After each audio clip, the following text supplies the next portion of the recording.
And welcome again to Cottage Talk. I am Russ Goldman. Joining me right now is Tony Gold. We are the Gold Dust Twins. In this episode, this is our post-match show of Fulham's 2-1 victory against Brentford. I did a full-time show last night, shortly after the match ended. Tony was at the match, so I am dying to talk to him about it in detail. And that's what we're going to do on the show for probably about the next hour. This should be a lot of fun because this is a massive Fulham victory. I can't get none of the talk, Tony, and I look forward to spending an hour just going through this with you.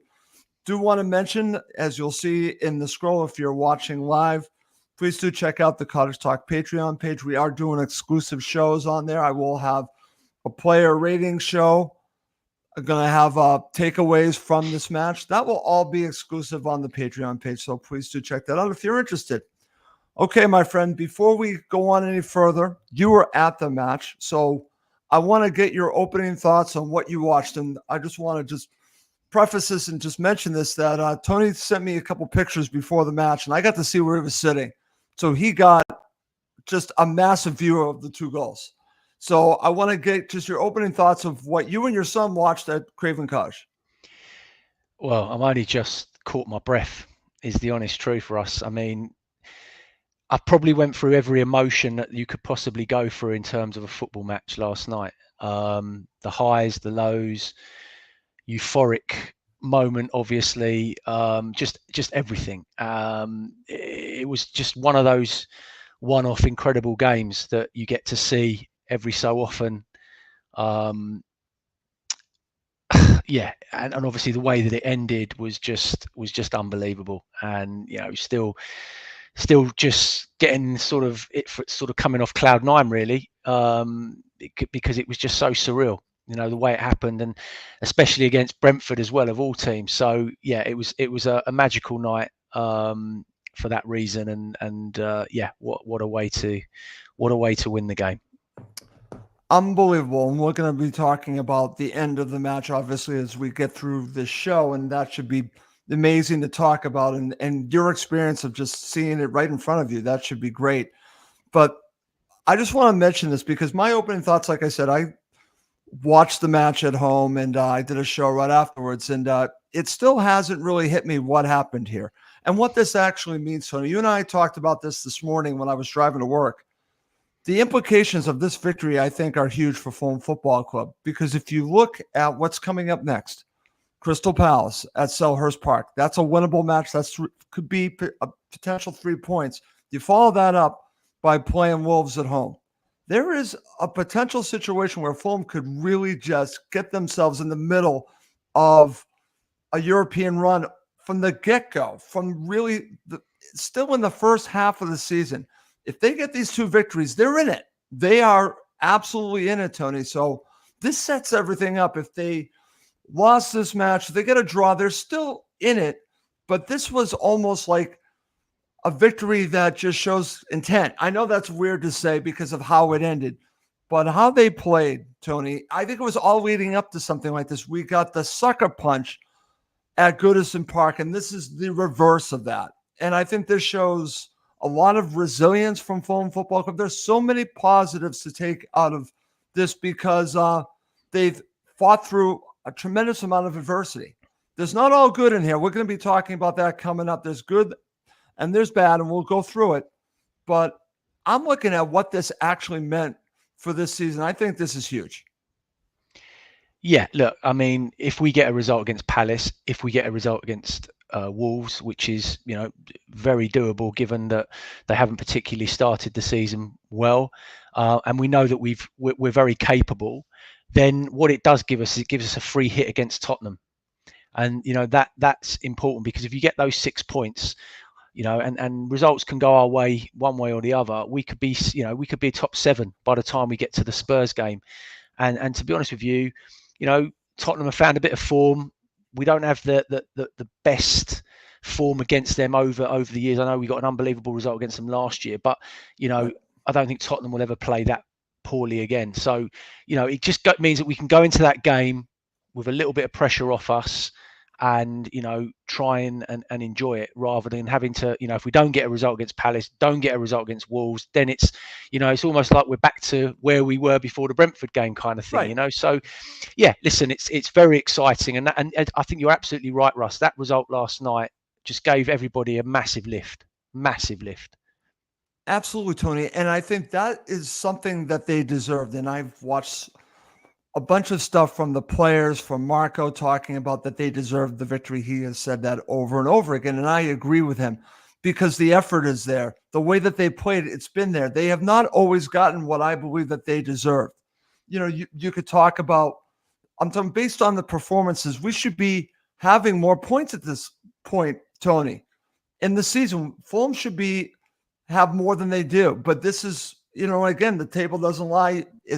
There's a reason for it. But this shows to me that they're heading in the right direction. To do something like this is not an easy thing.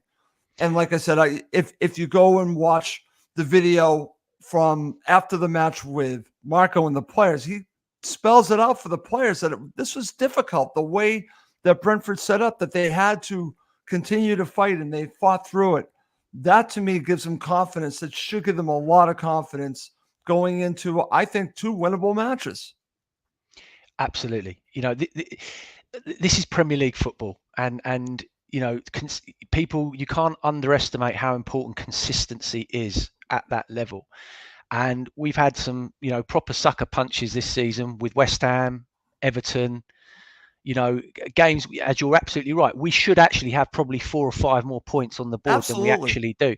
But that is Premier League football. And that is what Fulham as a collective, and what Silva needs to work on moving forward, is to get that consistency. And what I saw last night was a doggedness, and for the first time in a long time, being clinical in areas that we needed to be clinical. And look, the stats don't lie, Russ. And I'm not a big fan of stats per se, but if you look at the match stats last night, we dominated Brentford in every single area that they could have been dominated in. Possession, shots on goal, tackles, passes completed. We absolutely annihilated them across the board in every single way. And yet we were 1-0 down in the 91st minute. And we could have gone, we could have lost that game. And that would have been like, you're looking at the stats and you're thinking, it's impossible. How could we not have won that game? But then obviously you had that crazy 5-minute period, which flipped it all on its head. And then obviously the stats then show that actually that was the right result. It was the right result, Tony. It just took a long time to get there, but it's the way that they ended the match, and they wanted it. They wanted it badly. It's funny because I've heard talk about this. Well, you and I talked about it. We would have taken a point after they scored the goal. The players were the ones that were pushing forward for the winner. So think about that. It was their mentality. They could have just settled for that point. They absolutely could have. They didn't. That is a testament to that mentality. I think that's what's flipping a little bit. And I think that's what's encouraging. When you are able to do something like this, you're talking about Tottenham coming up. Right now, Fulham shouldn't fear anyone. They played Man City straight up. They should go to that stadium and feel that they can not just get a point, Tony, but they can win. That's the change in 3 years. That's the massive change, is that they can now go to these places. They showed it a little bit last season with going to Old Trafford and winning, right? Why can't they go to the Tottenham Hotspur Stadium in a few matches from now and do the same thing? I say they can. And I think it's about not having any fear. And if you can rely and look at what just happened here, you say to yourself, if we can do this, if we can come back and score 2 goals in stoppage time against our rivals like this, why can't we go to Tottenham Hotspur Stadium and just play? And that's what they did in this match. They played, and we'll talk about that coming up. I'm just going to share some comments from the Fulham supporters. This is from Gary D. Evening, gents. Last night was testimony to Marco Silva's coaching. We kept playing in our way and never gave in to get the win. I totally agree, Gary. They continued to play their style. It's funny, like I said, when I keep talking about what Marco said in this video that I watched, it's basically believing in their play and just keep going. And that's exactly what they did. David Paris says, evening from the flight home from the match, first one of the Cottage for me. That's great to hear, David. I hope you enjoyed it. I saw what you tweeted before. So thank you for sharing that. And this is from Martin Smith, Evening Russ from South End. So if you're watching live, feel free to share some comments with us. But Tony, let's move on now. I usually do at this point Cottage Talk talking points. We're changing things up a little bit. We're going to make it a little bit different. I thought we're going to call this section the good, the bad, and who won the coaching battle. So in this section, it doesn't necessarily have to be a player. It could be style of play. It could be a goal. It could be not being clinical as we're looking at a bad. And then we're going to talk about the coaching battle. So it's not necessarily a player. We'll talk about the players, but it's whatever you feel, Tony, we want to talk about. So let's start with the good in the game. Give me just some opening thoughts of the good that came out of it. You can name a player or something that stood out for you. Well, I think we have to talk, first of all, we have to talk about the way Silva set up and how we dominated possession, in front of Brentford's 18-yard box pretty much all night. The way that we moved the ball, we shifted it from left to right, good tempo to the game, players trying to break lines. Obviously, Brentford made it incredibly difficult by, keeping that solidness behind the ball, and Frank did it, and to be fair to them, it worked very well for most of the game. And they frustrated Fulham. The supporters were getting frustrated. I was getting frustrated because you're sitting there thinking, come on, we've got to find a way to find a transition, to get in behind, to break the lines. But they made it so difficult because they sat so deep, and we just could not, for whatever reason, just find that final pass, get that little movement off the ball, which was going to create something. And then, we did it a little bit better second half, but a lot of it was, pot shots and just straight at the keeper. So we never really, got that opportunity really to do that. But in terms of the good, I think the way we set up, in terms of individuals, yep. Look, the whole team, bar for me, one player, I thought were excellent throughout the whole match. I think we have to give special mention to Sander Berg. Absolutely. His performance last night. I think, as I said, have we spoken about, several weeks ago about him needing game time, needing to get his sharpness, needing to get up to speed, needing to get minutes in his legs. And I think now that he's having that, you're starting to see the best version of him, which is why I didn't want to be too critical too early, is because, the guy hasn't played football. But right now, the last 3 games, he's starting to get, and last night, he was outstanding is quite a big word to use, but I think he was very, very good for us last night in that part of the pitch. See, I would totally agree with you on that. It's funny, you and I were talking about that this morning about Sander Berge, and I've actually seen a lot of comments on social media since then, and I agree with that, because when you look at it, and I've come on this show and I've talked about the Burnley supporter who told me he can't play the number 6. And then I heard what you said on our show. You were saying, well, Russ, give him some time. The first match that he started, he really didn't have a chance to really integrate into what Silva wanted him to do because he was coming back from international duty. Give him a chance. This is you telling me this. So you ended up being right, because now we're seeing this. And what's interesting about this, if he continues to play like this, well, now you have a little bit of a conundrum once another player comes back, and that's actually a good problem to have with Sasa Lukic. So I think this is fantastic news that he is now stepping up. So I'm glad that you mentioned him. The block near the end of the match was just huge. Massive. It's huge. Let's just call it what it is. He put his body on the line, and he saved Fulham at the very end and gave them the opportunity to win the match. So just keep that in mind. So I'm glad that we talked about Sander Berge. He's not Paulinho, but he's offering something a little bit different, just like Lukic did. But I think he's moving the ball so well. There was one incredible pass that he made, a few incredible passes that set up some really good opportunities for Fulham. I've heard a criticism that maybe supporters want him to shoot a little bit. I get that, but overall, I thought he was solid. Another good I'm going to name a player. I'm going to say Reece Nelson. We'll talk about the starting 11 coming up. I know he did not score, but he was dangerous, Tony, throughout the match. And do I want him to be more clinical? Absolutely. There was one opportunity that the broadcasters were really on him. You have to make the net bulge there. And I agree with them on that. He just missed but I thought he offered a lot. So I want to put him in the good column. Obviously, we can mention Harry Wilson, but I want to get your thoughts on Reece Nelson. Yeah, he's such a bright spark. Every time he gets the ball, you feel like he's going to create something. You feel like he's going to make something happen. And the fans are really growing to love him. And we have this thing about falling in love with loan players. Let's hope in January they can get a deal done, because I think he's got a place here at this football club, and hopefully he can see that. He can feel the warmth off the fans. And he's a genuine danger, and he's a lovely player to watch. He's got great feet. His dribbling ability is fantastic. He gets himself into great positions. Yeah, listen, he will know that he probably should have scored in that moment, but yeah, it's just what he's offering us, and just because he is so dangerous on the ball with his technical ability as well. Watching him last night, it was great to actually see him start and get a really good look at him and watch him play. So yeah, listen, he's doing really well, really well.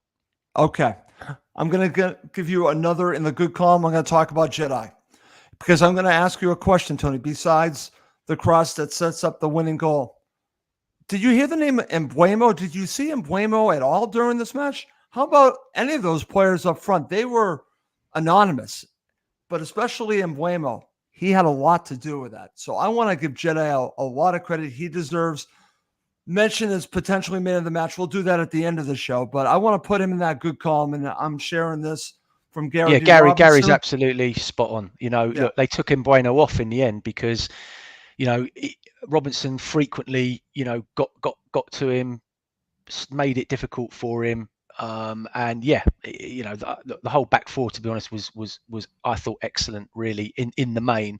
But he's found a level that he's just consistently at the moment, and he's pretty much playing very, very well every single week.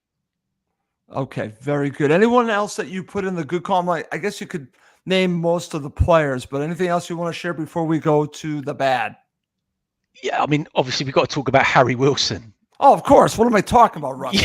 There's a Goldman. What is going on? We got to talk about his performance off the bench. I mean, it's crazy. Talk about a moment in a player's career. Well, that was it. I mean, where did that come from? Seriously, I mean, yeah, unbelievable. So, I mean, he won us the game. He did with two moments of brilliance. So yeah, he was excellent when he came on. Really good. He was, Tony. And what's funny, and that's about one of the biggest Goldmans I've done since I've probably done the show. I mean, that's crazy. I mean, he was also my man of the match, by the way. So for me to forget him is really just ridiculous. But again, this is a new segment we're doing. So I had a little bit of a brain fart there, but yes, he was great. And what's interesting, and I mentioned this in the full-time show, you and I have been critical of, say, a player like him. Not that we're feel bad about him, but we don't know what his level is. But if he plays at this level, because we're thinking maybe he's championship level, he showed a different level here, Tony. He proved me wrong here, because if he could do stuff like this on a regular basis, and oh, by the way, Marco played him central, which I think made a huge difference. He basically threw him in the middle. That to me worked. So let's just talk a little bit more about Harry Wilson, or as they kept saying on the broadcast, Harry Wilson. Yeah, look, he came on like a man possessed. I mean, he was full of energy. He just, I don't know, he was like a man possessed. And he simply just caused Brentford, I don't know, like panic. Suddenly they just seemed to panic. And as I say, the first goal, let's talk about the first goal. I mean, yep. I'm still not convinced he meant it.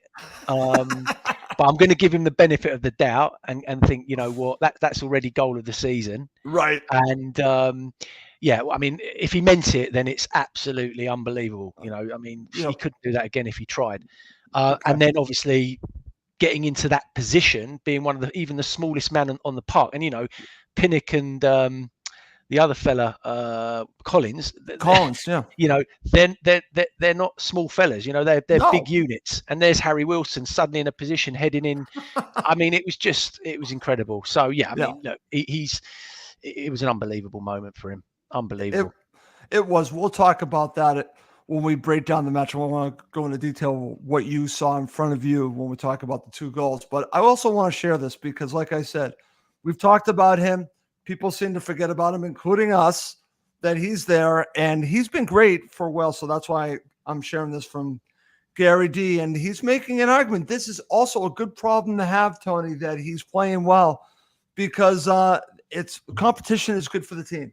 And if he could do this on a regular basis, I want him to be with Fulham for the rest of the season, and we'll see from there because there's been talk. I've seen people mention, hey, maybe he should leave in January. Well, not if he's doing this. I don't want him going anywhere, Tony. I want him to play with Fulham. And what was interesting is, like I said, I go back to the video. If anyone gets a chance to watch the video that the team shared where Marco talks at the very end of the video, right to Harry Wilson, and basically says, these are my decisions that basically you're not playing. I'm paraphrasing, or that you're coming off the bench.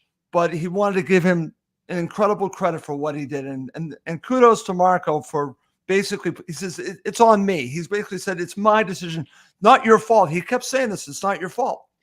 It's on me because I'm trying to balance all the players. And basically, like I said, I'm paraphrasing. So congratulations to him, and we'll talk about it. I'm sure many supporters will think that he is man of the match. He was my man of the match. Okay, so let's get back. Now let's talk about the bad. I'm going to share this comment because I think this is going to set us up, Tony. Here we go. This is from David Perry. I'd be interested in your thoughts on Andreas coming off fairly early. Okay, Tony, you and I have already talked about Pereira. Tell me, is he in your bad category? Yes. And David doesn't really want to hear my thoughts on Pereira, to be honest with you, because this is an ongoing saga now, which has got to the point of ridiculous. It's getting to the point of absolutely ridiculous. What is this guy doing in our team now? Seriously. Silva is trying to, accommodate him. That's what it looks like to me last night. I watched him very closely last night, right? We can start with his set pieces if you want. But we're just going over, old ground, and it's just like putting on an old record. His set pieces were diabolical. His corners were diabolical. His first 3 corners were ridiculously bad. He didn't beat the first man on the 3rd corner. Then he takes a free kick. I think he did deliver one decent ball, I think, to be fair to him. Yeah. And no one got there. But, when Sasha Lukic comes back and he's fit, Pereira's done. He's out. He's got to be out. And then he's got to fight for his place with Smith Rowe in that number 10 role, because ultimately I just don't see it, Russell, anymore. I really don't. And it's bordering on ridiculous now, as I said. He did nothing last night. He got on the ball, he passed it around a bit, but he's taken every set piece, every corner, and we're not getting anything from it. What is the point? I just don't understand what Silva sees. I really don't. On this particular player, I don't. And actually, the fans now starting to see it. There was a lot of comments last night and the frustration there. And look, I feel for him, Russ, because, I like Pereira. I think he is a good player. But he's a good player now playing in the wrong position. Right. And that's also part of the problem, is that he really should be the number 10, but we have a number 10 now. The decision 100%. Was made. You're paying all this money for Smith Rowe. You're not going to move him out of that position to accommodate Pereira. So instead, you're accommodating Pereira in a different way, in a position where he's not as good at, like I said, square peg and round hole. I think that's what this situation is with him. What if you had, and I'm going to throw it out there, someone said it to me today, the combination of Lukic, Berga, and Smith Rowe. That works for me, right? I think that works really well. The way that Berga's playing, if you move him to the 8, I think he's even more effective, but he can play the 6. And you have Lukic being deeper as your number 6. I think that works. And I think a situation that really proves this whole situation for me, and you actually shows something, is the decision to take him off. Okay, I was going to save this for a little bit later, but I think that shows you something, that they move Iwobi in the middle, and they keep Nelson on, and they bring on Adama Traore, and they take off Pereira. What does that tell you, Tony? It won us the game, Ross. It won us the game. And let me tell you, there's two other things to add to that. Yeah. it's all about balance. And at the moment, we are not balanced in that area with him playing there. And he is one of the reasons why we are conceding soft goals. I promise you. He is one of the fundamental reasons why we are conceding soft goals. If you've got Lukic in there with Berger, I'm telling you now, we won't be conceding, the poor goals, because they protect our back four. They will protect our back four much better, much stronger. They know where they need to be in terms of areas when balls are coming through in transitions, and they know how to block those. Pereira hasn't got a clue. He hasn't got a clue. He's, as I say, he's very tidy on the ball. And I was proud of Silva last night for taking him off when he took him off, because he didn't wait. He thought, you know what? He could see it last night. I think Silva, he saw it and he made the decision. And I was proud of him to do that, because actually, by making that change, it won us the game. Okay, and we're going to talk about the coaching battle coming up next, and I think that's a factor in maybe who won the coaching battle. So let's now talk about this from Gary D to go along with our conversation. He says Pereira was a passenger last night. He is, in fairness, playing in the wrong position. We're already talking about that. Would maybe in the future like to see Wilson play through the center. That's an interesting situation that I mentioned to you, that Silva played him central. What are your thoughts about that? Could he find a role maybe playing central at certain points? Yeah, look, I think Gary's got a point. I think ultimately we've got competition for places now, Russ. And, in all fairness to Harry Wilson, the levels have, Silva's up the levels of the competition. So last night, what Harry Wilson did was say, look, don't forget about me. I'm still here. I can still offer something. And look, if Smith Rowe isn't doing it, if Iwobi moves in there and doesn't do it, absolutely, Wilson is an option. But the great thing about us at the moment, other than not having what I would call an out-and-out centre forward, we've got great options in wide areas and in the 10 role. We've got players in abundance, and that's what's made such a difference this season. How often could you say that with a Fulham team? 100%. I mean, that to me is the difference. So I'm glad that we're talking about this, because you're talking about the wide positions and the number 10 role. I can't remember this many options in all the time I've watched Fulham. Yeah, 100%. And so, it's exciting to know that we've got that. And as I said, Wilson came on last night and goes, I'm here. Don't forget about me. I've still got something to offer. And like you say, if he continues in that vein, and again, you've got to remember, it's very difficult for players like Wilson and Harrison Reed and Kearney, because they are fringe at the moment. They're not getting a lot of game time. They're not getting a lot of minutes in their legs. And that does affect players. You can't underestimate how it does affect them, because they can't get to their match fitness levels up to where they need to be. So he might be one that, eventually, if he, like you say, comes off the bench and carries on doing it, he might eventually get an opportunity. I think he might, if he can do this again and again. I mean, that would be great. And again, that's what's great about this is a team, man. This is what I love about this. And it's funny because I was thinking about this.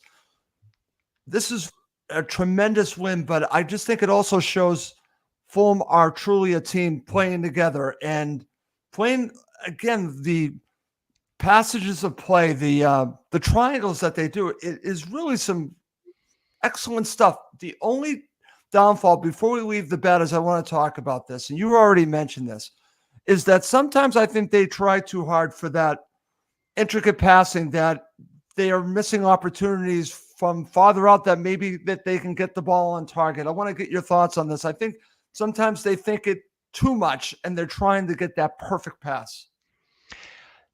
As I say, I think the reason for that last night, and it was frustrating going backwards and forwards and sideways and sideways and sideways, but Fulham were desperately trying to find an opening.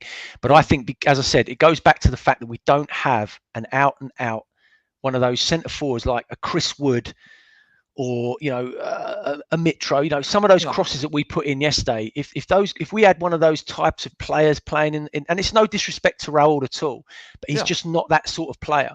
You would have had a centre forward last night that would have scored a hat trick, probably. With those balls coming in. So I think that was one of the frustrating reasons. And also one of the other bad things last night, Russ, was the goal that we conceded. Everyone's going to say it was a great hit, great. And to be fair to the lad, he's caught it great.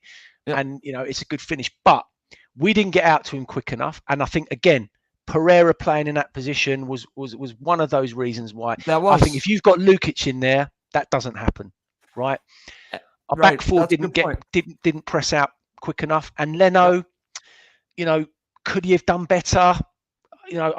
Look, I don't want to be critical, Leno. I'm a big Leno fan, as you know. I think we're blessed to have him, but someone of his quality, I think he should be saving that from the distance that it's come. Okay. But I think maybe he saw it quite late, and I think he did.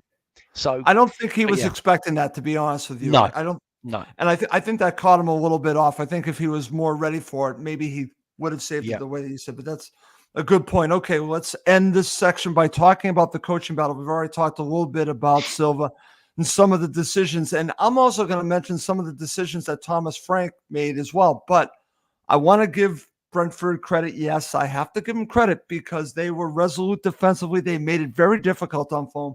His game plan after they scored the goal was working for the majority of the match. However, he made a decision to bring on Ben Mee, which I think backfired on them, honestly. And that's something that we've seen from Silva. But beyond that, when you look at the decisions made, I'm curious, for you, who won the coaching battle? Was it Silva or Frank? I know who won the match, but who won the coaching battle? We've had this discussion many times about Silva, and his tactics and the decisions he makes. As I said to you many times, a manager lives and dies by the decisions he makes, by what he's seeing on the pitch. Up until the 91st minute last night, Thomas Frank was winning the coaching battle. Yep. Right, because he frustrated Fulham. He made it very difficult. We couldn't break them down.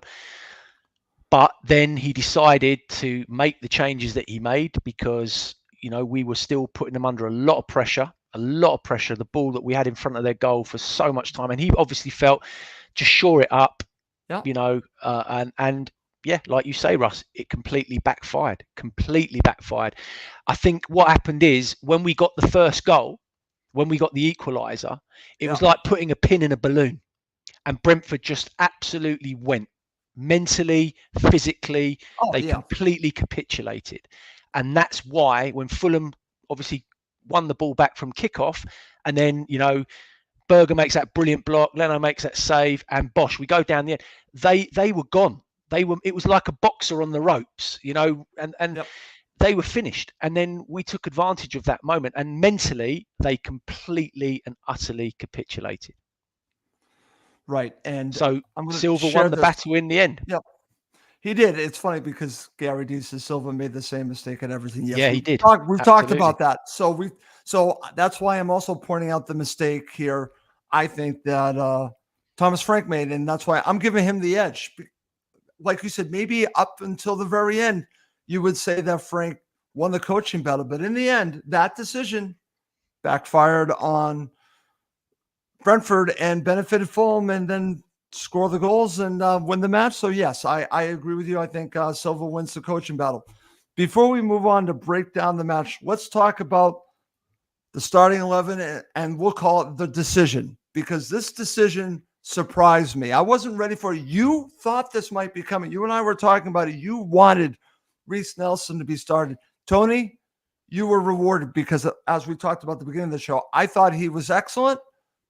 Finishing obviously maybe needs to be a little bit better, but he gave Fulham a lift. And I thought bringing on Traore for 30 minutes, as I've always wanted at some point, I thought would really work. I thought that worked. So I want to get your thoughts. When you saw the starting 11, you must have been happy. I was just surprised. That was my first reaction. Yeah, I kind of had an inkling that this was going to be the time in the game that he would give Nelson a run. And like, you said that Anderson would come straight back in. That was the right call. Absolutely. 100%. And then obviously that was the one change, but look, it worked last night. When, Traore, when he came on, he was superb, Russ. He was absolutely superb. He scared the life out of Brentford. Every time he got the ball, they were petrified, right. And so it absolutely worked. And look, as I said, we've got options now, and the bottom line is, if you can switch it, match it, do whatever, change it around, and it's not going to affect affect the team, which is what you want. That's the best position to be in. You That's take a right. player out, you bring a player in. It was like even when Castagna came on last night for Tete, even he came on, looked like he'd been playing for Absolutely. every game. So And you and I love Castagna, and I yeah, thought he Fulham something. I thought he absolutely. absolutely. It's like he never left. Correct. So yeah, look, Silva got the starting 11 absolutely spot on in the end in terms of the way that we approached the game and managed the game. Yep. Like I said, Brentford had one shot in the first half which they scored from. Other than that, we absolutely dominated the half. They didn't offer much, Tony, and even before the sucker punch, they didn't offer much. We were dominating the play, and we're going to be talking about that coming up next. And that's what's so great about this victory. Yes, I'm so happy that they beat Brentford. I can't stand Brentford, so I enjoyed all that. But there's so much more to take out of this. It's to see what they can do. And I'm glad that you talked about this. When you look at the starting 11, you and I have said, well, they need more players. I still think they need 2 to 3 quality players to go with what they have in January. I think if you add that, then you have the proper depth. They have depth, but if they truly want to be in Europe, they need a couple more signings to go along with what they have. I think if you do that, then you really can mix and match. You can really change up what you want to do. You can change a match, which is what Silva did in this match. He changed it up. It worked. You have to have, in my opinion, the ability to change things, Tony, from match to match. Like I said, I love the fact that now that he started Nelson, because it was a different look against a different opponent, not the same thing over and over again. I love Roy Hodgson. It was always the same starting 11, and it seemed to work. But it's also a little bit predictable. This is not predictable, Tony, what Silva did last night. He's got an abundance of combinations that he can now, look at in those forward areas, which is, as I say, great position. Also, there's competition for places, which is what you want. I think you're absolutely right. If we can add 2, maybe 3 at a push additions in January, and we all know that a centre forward would be lovely, lovely Christmas present. And if you're listening, Tony Khan, then there's a certain lad up in Newcastle that's waiting to be snatched up, and get I've on seen it. the talk. Yep. But I'm there with you, Tony. I know who you're talking about. All joking aside, we want that competition for places. We want to improve on the quality that we've got, and we've done that this season. So far, we've done that. It's just one area that we're light up front. We are light. There's no question about it. And to be fair, I thought Muniz, when he came on, he had a go last night. He really put himself about. He was physical, but they're just not prolific enough. They're not going to score enough goals to elevate you to the level that you need to get to. We need a goal scorer. We need a genuine goal scorer, and that's what we're really lacking at the moment. Okay, well, if Tony Khan, you're watching or listening, there's another Wilson up in Newcastle. Bring him to Craven Cottage. Let's add a Wilson to Fulham Football Club. We'll just leave it at that. Okay. Yeah. Coming up next, Tony and I will break down this match, first half, second half, and we'll end with man of the match. If you're watching live, feel free to share who was your man of the match when we get there. But let's get to talking about this match. Okay, Tony, let's get to it. Let's start with our first half analysis, and this will lead up to talking about the sucker punch. Before that, I thought Fulham had several decent opportunities here, and we've already talked about Reece Nelson. I'll mention Emile Smith-Rowe. In full control, Tony, what you were watching in front of you, I know it was at the other side of the pitch, but you could see this. They were in complete control of that match, but as I was listening, they kept mentioning that this is, unfortunately for us, what Brentford can do. It's a sucker punch, and that's where we're going to stop.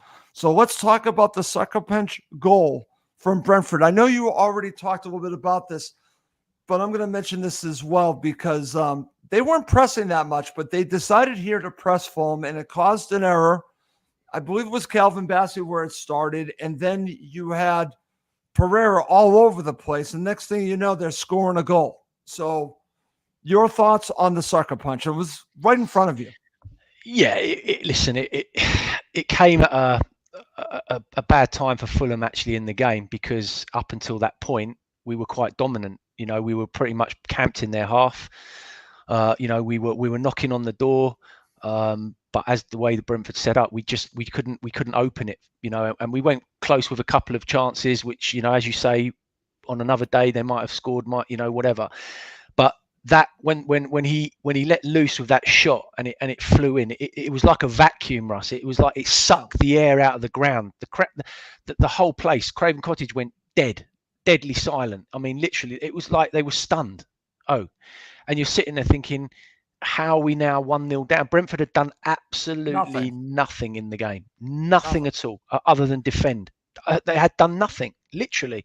So you're literally sitting there thinking, and I would love to have been a fly on the wall at halftime in the dressing room when Marco Silva went in there and did his halftime. I'd love to know what he would have said to the players at that point, because it begged belief. Actually, it really did. And I mean, up until that point, the crowd was obviously noisy and loud and whatever, but it really did for about 10 minutes. The place went flat, as flat as a pancake, literally died. So yeah. But fair play to the lad. It was a great strike, and as I say, the lead up to it, Fulham could have definitely done better, but it was still one hell of a strike. It was, Tony, and like you said, I think it sucked the life out of Craven Cottage, and I think it affected the players. And we've seen this before. I'm not saying that their heads dropped. I don't think it was a situation like that. I just think that it just took the wind out of their sails a little bit, took them a little bit to get going again. But then you see opportunities near the end of the half, which actually gave me some hope. Obviously, they did not score. But what did you make of Fulham's response after the goal? Like I said, it was sluggish for a bit, but I thought they ended the half fairly well. Yeah, I mean, they kept doing what they'd been instructed to do all night. The thing is, when you're playing a chess game like that, you as the attacking side with the impetus, you've got to make something happen. You're the one that's got to unlock the door. Brentford were happy just to sit there all night long, soak it up, because they got the players there that could do that. They got two big lumps that were just winning headers, winning tackles, moving backwards and forwards, getting it out. Then they had the out with Wissa and Mbueno, so they could get it out high and get up the pitch and so on and so forth. But they didn't really do much with it once they got into our half, and then often they'd give the ball back, and then we'd be back in their half, and it'd be back to knocking the ball left to right, trying to find the opening. So I think Fulham just stuck to the game plan, stayed patient, but with that, it then creates this frustration and irritation in the great, because everyone's watching it. Everyone wants Fulham to get a shot off, for some player to make something happen, and it wasn't happening. So everyone starts getting on edge, because you're thinking, come on, we got to start doing so. And yeah, we just couldn't unlock them. And that's where the frustration was really creeping in. Absolutely, Tony. And that's going to lead us to talk about the second half. But before we do, you and I talked at halftime. And part of our conversation I'll share was you were sharing what you were seeing right in front of you, and I was sharing what I was watching on television. And I said to you that I still thought Fulham could win this match, and I thought they were going to score 2 goals. I did say that at halftime. I'm not trying to tap myself on the shoulder, but I did say that. But I thought that if they scored 1, they could score 2. Now, did I think that they were going to score 2 in stoppage time? Hell no. But I thought that if they could get a goal, I'm thinking an early goal. I think I even said get an early goal, they're going to score a second goal and win this match, because I didn't think that Brentford was going to offer much, because defensively, we had them figured out. I don't think that was going to happen. So for me, I thought if we got that goal, we had a chance to win it. And that's exactly what happened. But going into the second half, I'm thinking that they're going to score the early goal, but it never materialized, Tony. And now we talk about the second half, and we're getting to it. For the opening stages, it was similar to the first half. Fulham were in control, but we're having a hard time breaking them down. I think I'm going to call the turning point of the match. This is the turning point of the match. We've already talked about it. This is where it is. The substitution of Adama.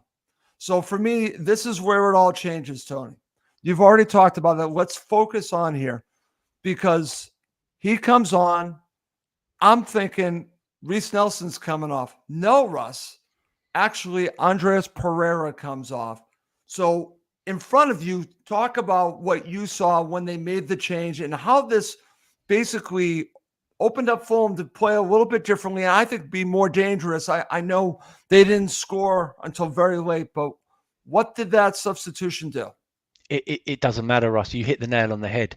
That was, without a shadow of a doubt, the turning point of the game. By getting Pereira off and getting Traore on, it changed the dynamic and the tempo and everything that Fulham were doing in those. I mean, they were doing well, but what it did is it just added an extra spark, an extra positivity, and by moving Iwobi inside, who I think is a lot more lively anyway than Pereira, and obviously he pushed him forward slightly more. That was the game changer for me. It set us up to put us in that position, and as I said, every time Traore got the ball, he frightened the life out of them every single time. And obviously his ball eventually was the Wilson equaliser. Right. But as I said, if you keep knocking, eventually, if you keep doing the right things and keep doing it and keep doing, eventually you'll get a break and something will happen. And obviously it did. It did, Tony. And like I said, it starts here. I think that's the turning point. But I also want to talk about the other subs because they made a difference as well. Let's talk about, you've already talked about Castagna coming on. We also have to mention Tom Kearney coming on because I thought he gave Fulham something. Obviously, Harry Wilson makes a difference in this match as well. So what did you make of his other substitutions? Well, I thought, I say, when Muniz came on for Raul, I think, yep. And I saw Raul was quite unhappy actually when his number went up. I think he turned around and actually he was like, "Me? Why don't we just go two up top?" I could see him signalling, "Look, keep me on, bring Muniz on, and we'll just go two up top." But obviously Silva had made his decision, so that was that. But like I said, when Muniz came on, I thought he was a handful. He was very physical. He worked hard to close players down. Obviously, it's difficult again coming on for 18 or 19 minutes, whatever it was. But again, positive move. Then obviously, as you say, Castagna came on for Tete. He didn't add anything, masterful or anything, but he just came on and gave you some fresh legs. Tete worked incredibly hard all night, especially defensively when he had to, and it was just giving him a breather and, making sure he got some good minutes. And then obviously Harry Wilson, he was only on the pitch 10 minutes, 11 minutes, plus whatever. And to have that impact and what have you was unbelievable. So, and then obviously Kearney came on for Smith Rowe again, probably just to get a bit more quality, not a bit more quality, but just to have his experience in there, just on the ball, keep it ticking over and make sure Fulham didn't lose the impetus.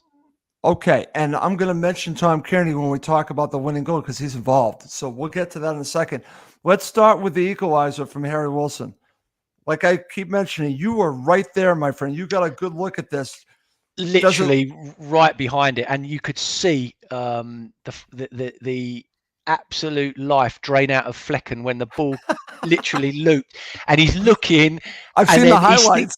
He's thinking it's going over the bar, and I'm behind it. And at first, I thought it landed on the roof of the net. Yeah.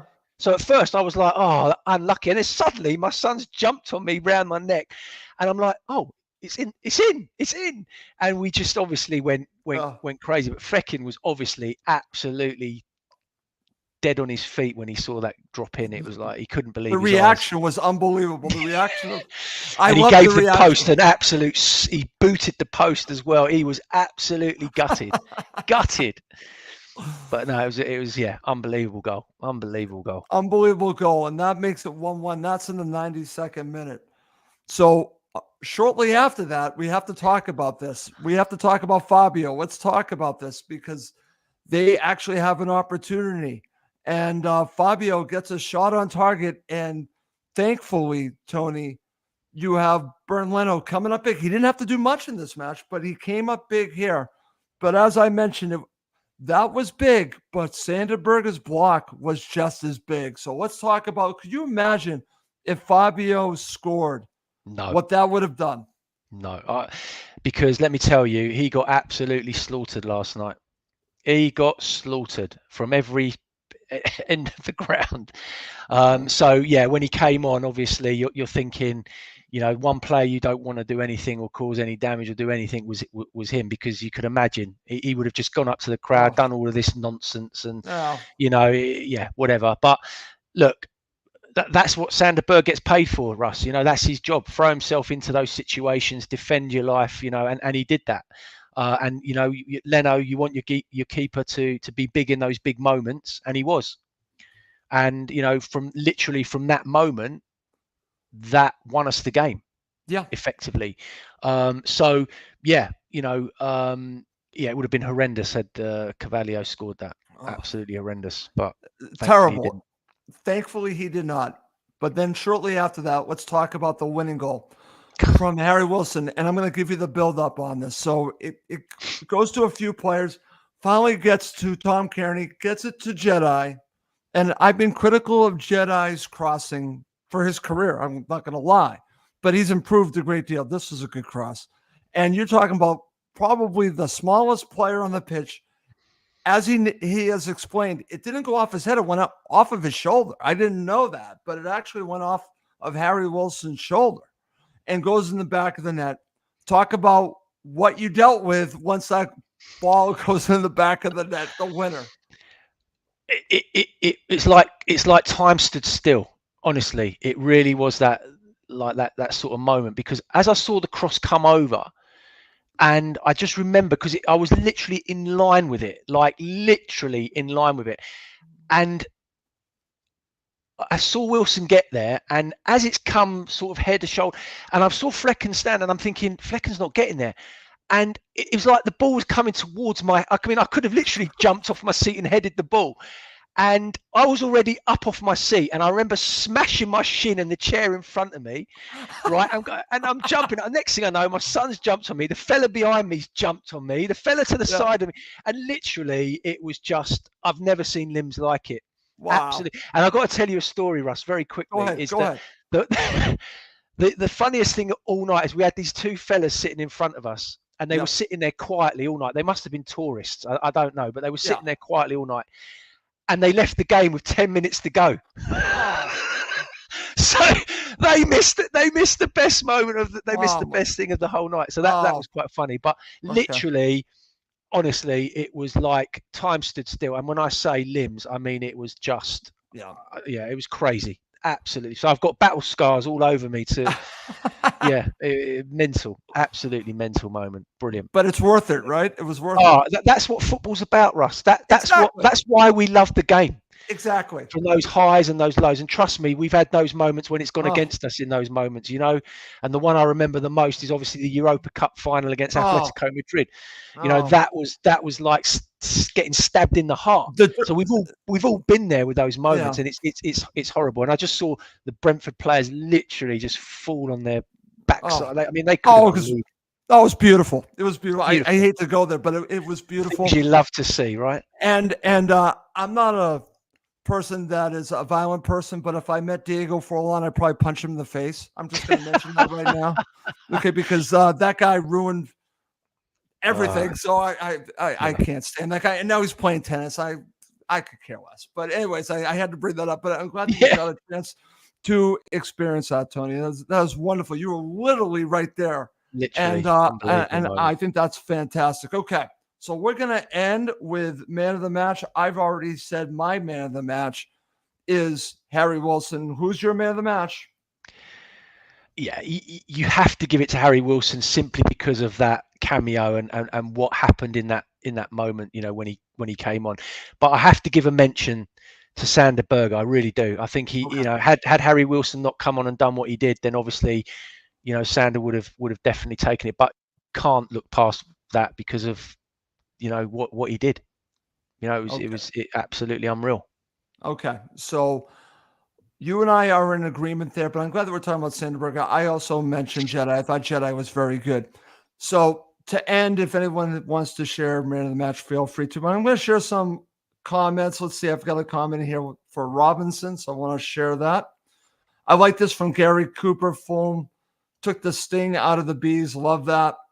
Okay, let's go to what Gary shared here. Let's talk about this. We're going to talk about it again. Adama does more damage off the bench. I've been saying this. I've been preaching this.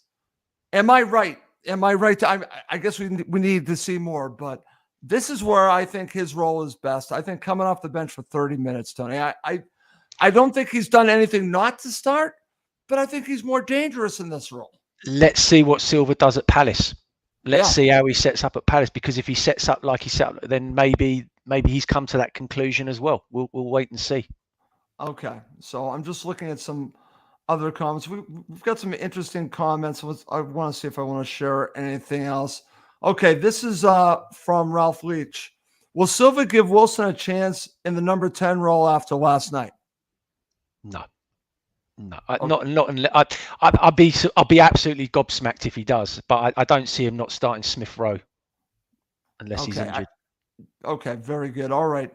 Tony, fantastic show. This has been great. It's actually flown by, and it's wonderful to do. And it's funny because I talked to you early this morning. We talked very early this morning for me, and I'm like, you know what? Let's do a show. And I'm glad that we could do it. I want to keep talking about this. I'm going to be doing a couple more shows because I don't think I'm ever going to get sick of this victory. So before we wrap this up, give me your final thoughts.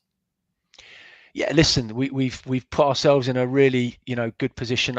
We've had a few frustrating games in the last several weeks, but look, we're in a good position. We've just got to make sure we build on last night and go to Palace full of confidence. And as I say, there's no reason why they can't.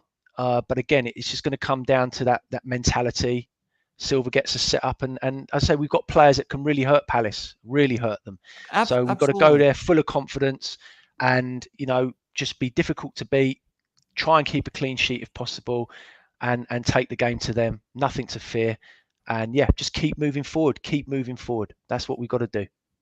And I totally agree with that, Tony. And like I said, I'm trying not to get too over myself here by talking about this Fulham victory, but this goes to what I've been watching the entire season before we wrap this up, because I'm thinking about matches coming up.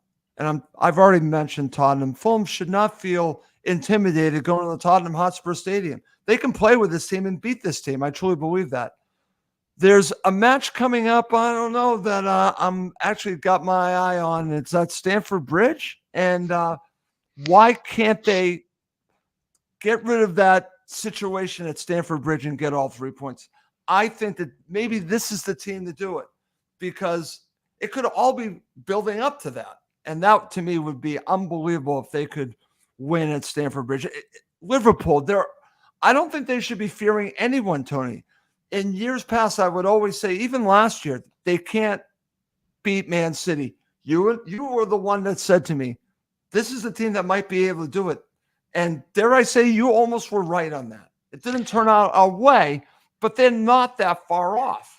Yeah, look, winning becomes a habit. And if Fulham can get into a good habit, just like losing, once you start losing matches, it's a mentality thing. Look, the Chelsea game is going to be a really interesting one, really interesting, because they've got a lot of similarities in terms of the pace that they've got in their team and the players, and so that one's going to be interesting. But look, we've got 3 big games before then, I know. And I'm looking at a minimum of 7 points from those 3 games. Really a minimum. So. Look, let's see how we do. They should be buzzing from last night, back in training, get what they need to get the rest in, and then, turn up positive and go again. Yep. Well, they should be buzzing because they stung the bees. I love that. And I had to share that at the very end. They stung the bees. I love it. And I can't stand those supporters. I cannot stand. Sorry, I just can't. It's their issue. It's not my issue. It's their issue. So I'm so happy Fulham got all 3 points and beat that team in the end and give them a little taste of their medicine. It's funny. They tried to just forget about that playoff final, and they're not going to be able to forget about this one, Tony. That would have hurt them, Russ. That would have hurt them massively last night. I know. That's what makes this delicious. That had to have hurt them. Yeah. Because of all the crap that I've heard since Fulham were dropped down to the championship and had to face Brentford, all the crap, all that crappy banter coming from Brentford supporters. Take that. That's all I'm going to say. Take that. Anyways, great show, Tony. Thank you so much for doing this. No, thank you. Brilliant. Loved it. And thank you to everyone that listened in. Absolutely. And we had a pretty decent, large live crowd. So thank you, everyone that watched and listened. Well, let's wrap this up. For Tony Gold, I'm Russ Goldman. Thank you as always for watching, listening to Cottage Talk, part of the Talk Sport Fan Network.